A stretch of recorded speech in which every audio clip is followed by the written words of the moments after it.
Hello everyone, today we'll deal with what is anticipatory bail. It is given under section 438, that is direction for grant of bail to person apprehending arrest. The object of this section is that the person should not be harassed or humiliated in order to satisfy the grudge or personal vendetta of the complainant. It is also to prevent the person being injured or humiliated in front of the public. So now let's see the subsection 1. It says any person who has reason to believe that he may be arrested.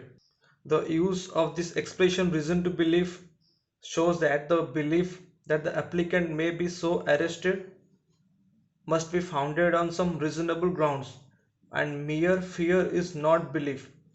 There must be something tangible to go by on the basis of which it can be said that the apprehension is genuine.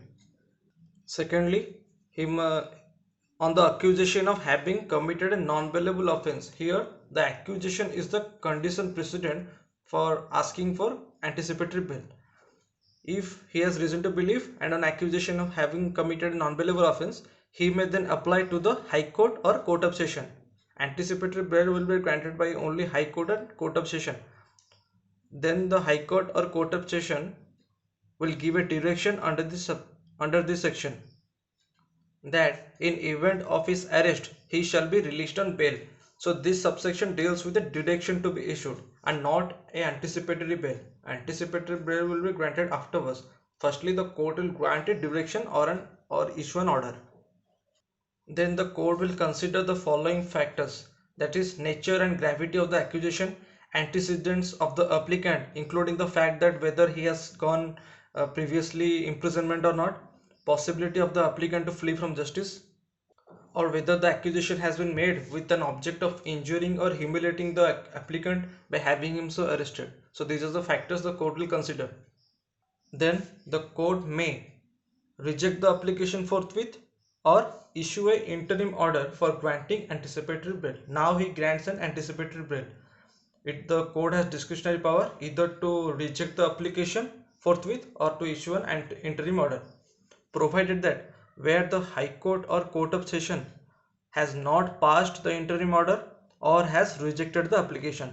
In the both the above cases, the High Court or Court of Session has not passed any interim order or has rejected the application forthwith, it shall be open to the officer in charge of the police station to arrest without warrant the applicant on the basis of the accusation that was previously apprehended in such application.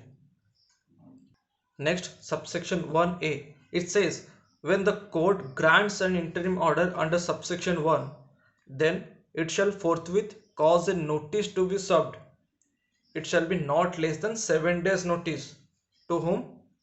To the public prosecutor and superintendent of police, PP and SP, together with the copy of the order or of the interim order.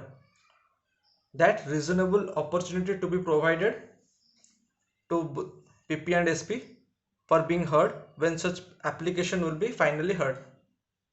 So now let's see the process in short. That is, firstly the person apprehends that he will be arrested, then he presents an application to the High Court or Court of Session, then the court will consider the factors given above, then it will either reject or issue interim order. If it issues interim order, then notice will be served within 7 days to the PP and SP, and court will hear them before granting the final order. The interim order was issued, then the notice was served to the PP and SP, then they will be heard before granting final order to the applicant. Now let's see subsection 1b. It says presence of the applicant who is seeking anticipatory bail shall be obligatory at the time of final hearing and passing of the final order by the court, when the court considers such presence is necessary on the application made by the public prosecutor. When the notice has been served on the public prosecutor for the final hearing, then public prosecutor will apply to the court that the applicant should be present at the final hearing. Then it shall be obligatory for him to be present. Now let's see subsection 2. It deals with High Court or the Court of Session makes a direction under subsection 1. Then it shall include the following conditions in it. Those conditions are: the applicant shall make himself available whenever asked for interrogation.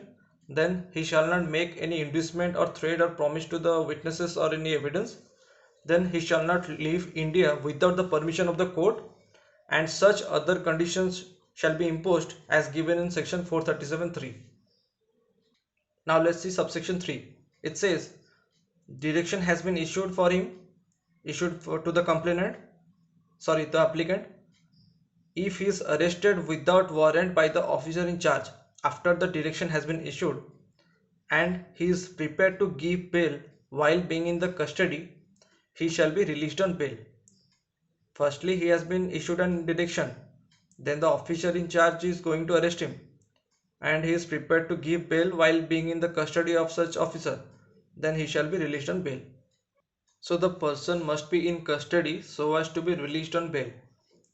And if a magistrate taking cognizance of such offence decides that a warrant should issue in the first instance, then he shall issue a bailable warrant against him. Now let's see subsection 4, which has been added in the Criminal Amendment 2018. It says no anticipatory bail to be granted to the person accused of section 376 clause 3, that is accused of committing rape on women under the age of 16 years, and also section 376 AB, that is rape on women under 12 years of age. Next, 376 DA, that deals with gang rape on women under 16 years of age, and 376 DB of IPC, that deals with gang rape on women under 12 years of age. In these following sections, he will be not granted anticipatory bail. So there is a leading case law regarding anticipatory bail, that is Gurbakh Singh versus State. The following points were held in this. Firstly, anticipatory bail is a pre-arrest legal process which directs that if a person in whose favor it is issued is thereafter arrested, he shall be released on bail. Secondly, it says specific events and facts must be disclosed by the applicant in order to enable the court to judge the reasonableness of the belief. Thirdly, filing of FIR is not a condition precedent to the exercise of power under section 438. That means it can be exercised even after filing of the FIR. Fourthly, it says about blanket order. So what is blanket order? It is an order which serves as a blanket to cover or protect any kind of allegedly unlawful activity regarding which no concrete information can possibly be had. It will cause serious interference with the functions of the police. So it says that no blanket order can be issued by the court. So now let's see some more points regarding this. If the petition for anticipatory bail has been dismissed, then no second application before the same court can be entertained. Suppose the Court of Session has refused the anticipatory bail, petitioner will file another anticipatory bail application before High Court and not before the same Court of Session. Secondly, issue of warrant of arrest or under section 204 issue process by the magistrate, it cannot restrict the power of the High Court or Court of Session to grant anticipatory bail. Third point, cancellation of anticipatory bail. Anticipatory bail can also be cancelled on serious allegations or circumstances. Suppose a person has been accused of committing dowry death or rape. So in those cases, anticipatory bail can be cancelled. It has been held in some decided case laws. Another point, mere rejection of anticipatory bail application is no ground for arresting him. Suppose a person's application has been rejected, then the police will use this as a ground for arresting him. It depends on the facts, circumstances and other aspects of the case to arrest the person. So this is all about section 438 CRPC. Hope you all will like it. Please like and subscribe.